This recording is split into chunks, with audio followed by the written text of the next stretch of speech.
جی بیٹا، چلیے آغاز کرتے ہیں۔ بسم اللہ الرحمن الرحیم۔ رب اشرح لی صدری ویسر لی امری واحلل عقدۃ من لسانی یفقہوا قولی۔ پاکستان اور عالمی تعلقات یہ بہت ہی امپورٹنٹ چیز ہے۔ اسے قانون بین الاقوام بھی کہا جاتا ہے، انٹرنیشنل ریلیشنز بھی کہا جاتا ہے، اور دنیا میں ممالک کے درمیان جو سفارتی تعلقات ہیں یا دنیا کے اندر جو ایک ملک کے دوسرے کے ساتھ تعلقات ہوتے ہیں، یہ آج سے نہیں، یہ صدیوں پرانے۔ تاریخ اٹھا کے دیکھ لیں، ایک ملک کا سفیر دوسرے ملک کے سفیر کے پاس جاتا، جنگ کے دنوں کے اندر بھی سفارت کاری ہوا کرتی، اور سفیروں کو ہر دور میں تحفظ حاصل ہوتا تھا۔ تو بیٹا، اس کو پڑھنے سے پہلے میں دو چیزیں آپ کے سامنے رکھنا چاہوں تاکہ تھوڑا سا آپ کو اس کے حوالے سے پتہ چلے اس کی امپورٹنس۔ کسی بھی ریاست یا ملک کی دو پالیسیاں سب سے زیادہ امپورٹنٹ ہوتی، اور اس کے اوپر ساری چیزیں آگے بیس کر رہی ہیں۔ ایک اس کی ہوتی ہے انٹرنل پالیسی، اور ایک ہوتی ہے ایکسٹرنل پالیسی۔ انٹرنل پالیسی کو ہیڈ کرتی ہے اس کی وزارت داخلہ یا منسٹری آف انٹیریئر، اسے ہیڈ کرتی ہے۔ منسٹری آف انٹیریئر کا کیا کام ہے؟ اگر آپ کے ملک کی وزارت داخلہ ہے یا جو وزیر داخلہ ہے آپ کا، اس کے اندر چاروں صوبوں کی پولیس ہوتی ہے، ایف آئی اے ہے، پھر اس کے بعد انٹیلیجنسیا کے ادارے جس میں آئی بی اور دیگر ایجنسیاں اس میں شامل ہیں، پیراملٹری کے دستے، رینجرز، ایف سی یعنی فرنٹیئر کور، یہ تمام تر جتنے بھی سیکیورٹی کے ادارے ہیں، یہ سب کے سب وزیر داخلہ کے انڈر ہوتے ہیں۔ وہ انٹرنل سیکیورٹی کا ذمہ دار ہوتا ہے۔ ملک میں کسی قسم کے کوئی معاملات ہوں تو سب سے زیادہ یا موسٹ رسپانسبل پرسن جو ہوتا ہے آپ کا وزیر داخلہ ہوتا ہے۔ اب آپ خود اندازہ کر لیجئے کہ جو انٹیریئر منسٹر ہے وہ کس قدر رسپانسبل ہوتا ہے اور اسے کس قدر رسپانسبل ہونا چاہیے۔ اب آ جائیے ایکسٹرنل پالیسی کی طرف۔ ایکسٹرنل پالیسی کو کہا جاتا ہے فارن پالیسی، انگریزی میں، اردو میں کہتے ہیں خارجہ پالیسی۔ خارجہ پالیسی کا مطلب یہ ہے کہ دیکھیں، دنیا میں کوئی بھی ملک تنہا جو ہے وہ سروائیو نہیں کر سکتا، یہ بات طے شدہ ہے۔ ایک ملک کے مفادات دوسرے ملک کے مفادات کے ساتھ جڑے ہوئے ہوتے ہیں، اور ہر ملک دوسرے ملک کے مفادات کو اپنے ساتھ لے کر چلتا ہے، یہ بات بھی طے شدہ ہے۔ اب آپ دیکھیں ہوتا کیا ہے کہ ہر ملک اپنی خارجہ پالیسی بناتا ہے، اور اس خارجہ پالیسی کے اندر کچھ چیزیں، کچھ اصول وضع کیے جاتے ہیں، اور ایک بات بیٹے طے شدہ ہے، دنیا میں کوئی خارجہ پالیسی جو ہے وہ ڈیفائنڈ نہیں ہوتی کہ یہ جی، ڈیفائنڈ تو ہوتی ہے لیکن مستقل نہیں ہوتی۔ میں ان ادر ورڈز جو کہنا چاہ رہا ہوں، خارجہ پالیسی مفادات کے گرد گھومتی رہتی ہے، اور دنیا کے اندر شخصیات کے درمیان تعلقات نہیں ہوتے، ریاستوں کے درمیان تعلقات ہوتے۔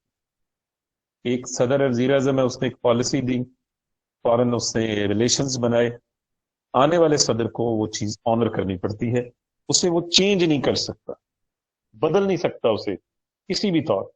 یہ بات طے شدہ ہے، کیونکہ بات یہ ہے کہ فارن پالیسی ایک ایسی پالیسی ہوتی ہے کہ جس کی وجہ سے آپ دنیا کے ساتھ اپنے معاملات کو طے کرتے۔ اب آ جائیے آگے، اور اس میں ہم دیکھتے ہیں پاکستان کی خارجہ پالیسی۔ قائد اعظم محمد علی جناح نے جو پہلے دن ایک لائن ڈرا کی تھی پاکستان کی خارجہ پالیسی کے حوالے سے، ہم وہاں سے اس کا آغاز کرتے ہیں۔ آپ نے فرمایا تھا کہ ہماری خارجہ پالیسی تمام قوموں کے ساتھ دوستی اور خیر سگالی کے جذبات کے ساتھ عبارت ہے۔ ہم کسی قوم یا ملک کے خلاف کوئی جارحانہ عزائم نہیں رکھتے، اور ہماری جو قومی یا بین الاقوامی سطح کے اوپر جتنے بھی امور ہیں ان میں بنیادی نقطہ انصاف ہے، دیانتداری ہے، اور ہم دنیا کی قوموں کے درمیان امن اور خوشحالی کے لیے اپنا کردار ادا کریں گے، اور مظلوم اور محکوم قوموں کے ساتھ ہم کھڑے۔ یہ بات نے بیان۔ اب خارجہ پالیسی کی بنیادی لائن دے دی، اب اس میں ہم نے جو چیزیں نکالی، اخذ کی، اس میں سب سے پہلے آتا ہے پرامن بقائے باہمی۔ ہم یہ چاہتے ہیں کہ دنیا کے ساتھ باہمی امن کے ساتھ رہا جائے، یعنی جیو اور جینے دو کی پالیسی، یا زندہ رہو اور زندہ رہنے دو۔ ہم کسی کے ذاتی معاملات میں، انٹرنل میٹرز کے اندر کسی قسم کی کوئی دخل اندازی نہیں کرنا چاہتے۔ ان کے اندرونی معاملات ہیں، ہر ملک اپنے اندرونی معاملات کا خود ذمہ دار ہے، وہ جیسے اس کو چلائے۔ دوسری بات غیر جانبداری ہے۔ ہم دنیا کے ممالک کے ساتھ کس انداز میں چلنا چاہتے ہیں کہ ہمارا ایک غیر جانبدارانہ موقف دنیا کے سامنے آئے، یعنی نیوٹرلٹی، نیوٹرل آپ ہوں دنیا کے سامنے، اس انداز میں آئیں کہ دنیا آپ کو سمجھ رہی ہو کہ واقعی یہ انصاف کی بات کرتے ہیں، یہ حق کی بات کرتے ہیں، جانبداری کی بات کرتے ہیں۔ تیسری بات دو طرفہ تعلقات۔ دیکھیں بیٹا، بات یہ ہے کہ دنیا میں ہمیشہ سے یہ اصول ہے، تعلقات یک طرفہ نہیں ہوتے۔ یہ کوئی مخلصانہ قسم کی دوستی نہیں ہوتی دنیا کے ساتھ جو ہوتی ہے، چلو جی ایک بندہ نہیں ٹھیک چل رہا تو اس کے ساتھ پھر بھی ٹھیک ہی چلنا ہے، نہیں۔ یہ ریاستوں کے ساتھ تعلقات ہوتے ہیں جو ویری کرتے ہیں، معاملات کے ساتھ، حالات کے ساتھ، جیوگرافیکل لوکیشن کے ساتھ یہ چیزیں کم زیادہ چینج ہوتی رہتی ہیں۔ ہمسایہ ممالک کے ساتھ ہم دو طرفہ تعلقات چاہتے ہیں۔ دیکھیں بیٹا، ہمسایہ ممالک کے ساتھ انڈیا نے ہمیں تسلیم نہیں کیا، دیکھیں پہلے دن سے انہوں نے قدورت رکھی، سازشیں کی، ان کی سازشوں کی وجہ سے ایسٹ پاکستان ہم سے الگ ہوا، یعنی سو اینڈ سو آپ دیکھیں کہ بہت زیادہ انہوں نے ہر معاملے کے اندر جو ہے ہمیں نقصان پہنچانے کی کوشش کی۔ اب آج یہ باقی تین ممالک ہیں، چین کے ساتھ ہمارے بہت اچھے تعلقات ہیں، تجارتی تعلقات ہیں۔ افغانستان کے ساتھ شروع میں ٹھیک نہیں تھے، پھر بعد میں افغان وار کے بعد جو ہمارا کردار تھا، ہمارے تعلقات بہتر ہو۔ درمیان میں کہیں نہ کہیں کو مڈ بڑ آتی رہتی ہے، لیکن مجموعی طور پہ وہ ٹھیک۔ ایران کے ساتھ تاریخی تعلقات ہیں، ہمیشہ سے اچھے رہے ہیں، اس کے ساتھ بھی پچھلی ایک دو دہائیوں میں تھوڑے سے معاملات خراب ہوئے تھے، لیکن اب وہ بھی بہتر ہو گئے ہیں، بلکہ بہتری کی طرف مزید جا رہے ہیں۔ لیکن بیٹا، دو طرفہ تعلقات نہیں ہوتا ہے کہ آپ مفاد اٹھاتے بھی ہیں، مفاد دیتے بھی ہیں۔ ہمارے بعض لوگ سمجھتے ہیں کہ چین نے ہمارے لیے بہت کچھ کیا، بالکل کیا، اس میں کوئی شک نہیں ہے۔ اتنا بڑا سی پیک کا منصوبہ اس نے بنا کے دیا، گوادر پورٹ کے لیے جو اس نے کام کیا ساری دنیا نے دیکھا۔ پھر آپ دیکھیے کہ چین نے مختلف معاملات کے اندر ہمیشہ پاکستان کی حمایت کی، ہیوی میکینیکل کمپلیکس بنا کے دیا، کامرا کا جو کمپلیکس ہے، وہ فیکٹری بنانے میں ہماری مدد کی۔ تقریباً تمام بڑے بڑے جتنے بھی ہمارے پاس پروجیکٹ ہیں، چین کے تعاون سے، JF-17 تھنڈر طیارے بنانے میں ہماری مدد کی، دفاعی لحاظ سے، فوجی لحاظ سے ہمارے ساتھ کھڑے ہیں۔ لیکن بیٹے، یہ اس طرح نہیں ہوتا، یہ میں جیسے آپ کو بتایا نا کہ معاملات جو ہوتے ہیں وہ دو طرفہ ہوتے ہیں۔ اب اس نے اس سے کیا فائدہ اٹھایا، آپ ذرا تھوڑا سا اس پہ غور کیجیے، یا جو اکانومی کو لوگ سمجھتے ہیں آپ ان سے پوچھیے۔ چین نے اس دوستی کے اندر ہماری ساری کی ساری چھوٹی صنعت جو ہے اس کو آپ سمجھ لیں کہ مور دین 50-60% تباہ کر دی، یا کم کر دیا، یا ختم کر دیا۔ کتنی چھوٹی چھوٹی چیزیں سب آپ کے ملک میں پہلے بنتی تھی، اب چائنا سے آتی ہیں، بلکہ آپ کا گجرا والا جو ہے اس میں بہت مینوفیکچرنگ ہوتی ہے۔ آپ جا کے کسی سے پوچھ لیں، وہ آپ کو بتائے گا کہ جناب اگر کسی ایک پروڈکٹ کو بنانے میں کوئی 10 کمپوننٹ یوز ہوتے ہیں، اس میں سے 6 چائنا سے آ رہے ہیں۔ پہلے ایک دو ہی باہر سے آتے تھے، 7-8 یہاں بنتے تھے، لیکن اب ٹوٹلی چیزیں باہر سے آتی ہیں، یہاں صرف ان کو جوڑا جاتا ہے، ان کی اسمبلنگ یہاں کی جاتی ہے، پروڈکٹ ساری باہر سے آتی ہیں، یا پیکیجنگ اس کی لگائی جاتی ہے۔ اور میں نے اس کے حوالے سے 2-3 لوگوں سے پوچھا تو کہنے لگے کہ ہمارا لوکل مینوفیکچرر جو ہے اتنی سستی چیز نہیں پرووائڈ کر سکتا، سستی اور کوالٹی کی چیز جو ہے وہ چائنا ہمیں دے رہا ہے، جس کی وجہ سے ہماری صنعت جو ہے وہ چل رہی ہے، یا جس کی وجہ سے ہم اس کو لے کے آگے چل رہے ہیں۔ اب آپ دیکھیں بلینز آف ڈالر کا اینولی وہ ہم سے فائدہ اٹھاتا ہے۔ پھر یہ اتنا بڑا جو منصوبہ اس نے لگایا، اس کا بھی کیا فائدہ ہے کہ وہ کم از کم 7-8 ہزار کلومیٹر کا سفر طے کر کے جو جاتا تھا دنیا میں، اب اس کے لیے یہ سفر 3 سے 4 ہزار کلومیٹر کا رہتا، اور اس سے بھی کم ہو گیا بلکہ۔ تو تعلقات جو ہوتے ہیں وہ دو طرفہ آتے ہیں، اس میں یہ نہیں ہوتا کہ ایک دوست ہے جی، دوست ہے دوست ہے۔ عالمی تعلقات میں کوئی دوست دشمن، صرف مفادات عزیز ہوتے ہیں۔ آگے دیکھیے اقوام متحدہ کے چارٹر پر ہم نے عمل کے حوالے سے ہمیشہ سے کوشش کی۔ 1948 میں یہ چارٹر پاس ہوا، جسے ہم کہتے ہیں کہ یہ انسانی حقوق کا ایک چارٹر ہے۔ حق خود ارادیت کی پاکستان نے حمایت کی، اور پاکستان نے نوآبادیات کے خاتمے کا مطالبہ کیا، اور اسی طرح ایشیا میں، افریقہ میں، یورپ میں جہاں جہاں بھی مسائل ہیں ہم نے ہمیشہ ان کی حمایت کی۔ کشمیر، فلسطین، بوسنیا، نمیبیا، ویتنام، تمام جتنی بھی جد و جہد آزادیاں ہیں ہم نے ان کے حق میں آواز اٹھائی۔ لیکن بیٹا، آزادی اور جد و جہد آزادی میں اور دہشت گردی میں فرق ہے۔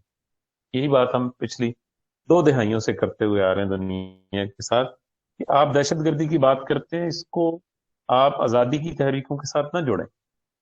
2 الگ الگ چیزیں ہیں۔ دہشت گردی اور چیز ہے، کسی کا فریڈم فائٹر ہونا اور بات ہے۔ جیسے کشمیری فریڈم فائٹرز ہیں، فلسطینی فریڈم فائٹرز ہیں، اگر کوئی اپنے ود ان کنٹری کو ایسی کاروائی کرتا ہے تو وہ دہشت گردی کے ذمہ ہے۔ اور اس کے بعد عالم اسلام کا اتحاد، پاکستان نے ہمیشہ سے کوشش کی ہے عالم اسلام کے اتحاد۔ ایران عراق جنگ ہوئی، 10 سال تک جنگ رہی ہے، اور اس کے اندر پاکستان نے اس کو تصفیے کے لیے ہمیشہ سے اپنا کردار ادا کیا۔ پھر دیگر جتنے معاملات ہیں مشرق وسطیٰ کے حوالے سے، افغانستان کے حوالے سے، پاکستان نے اپنا بھرپور کردار ان سب میں ادا کیا، کیونکہ ہم چاہتے ہیں کہ سارا عالم اسلام ایک ہو۔ لیکن بدقسمتی ہے، آج اس کو کہہ لیں، 57 اسلامی ممالک ہیں، کم و بیش 2.25 کروڑ مربع میل پر پھیلے ہوئے ہیں، اور 60 سے 70% قدرتی وسائل ان کے پاس ہیں، اور 2.25 ارب سے زائد آبادی ہے اس وقت۔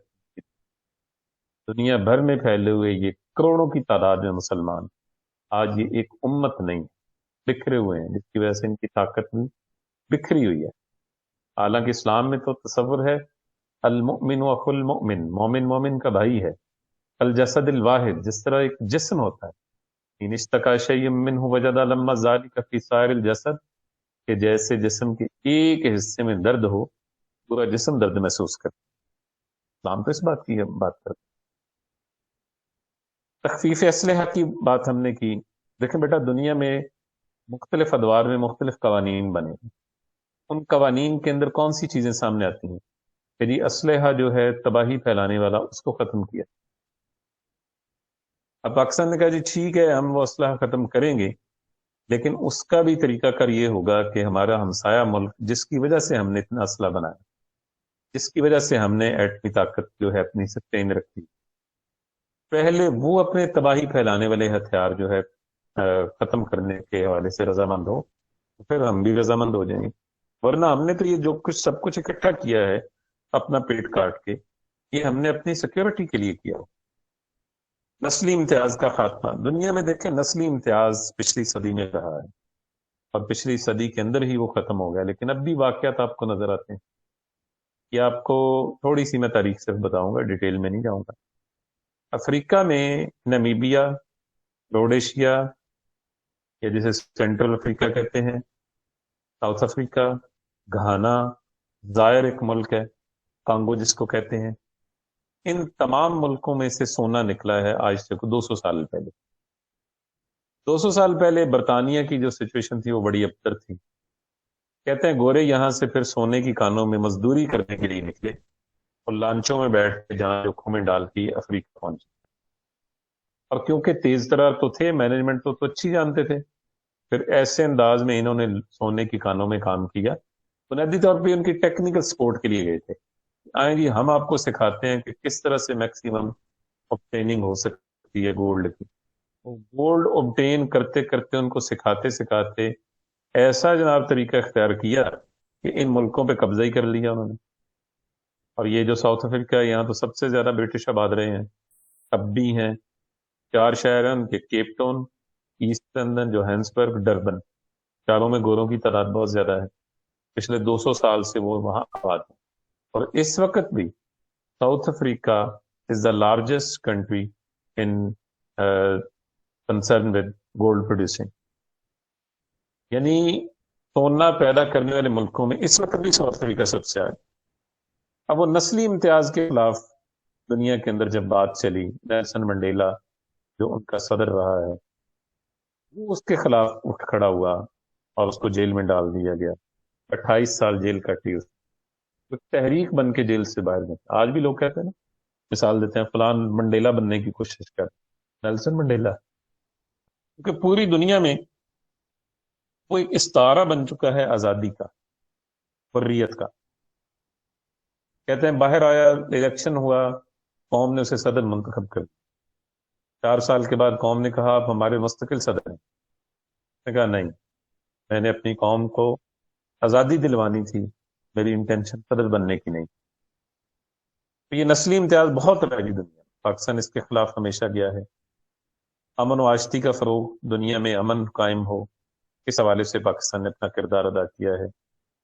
ہمسایہ ممالک کے ساتھ اچھے اور بہتر تعلقات.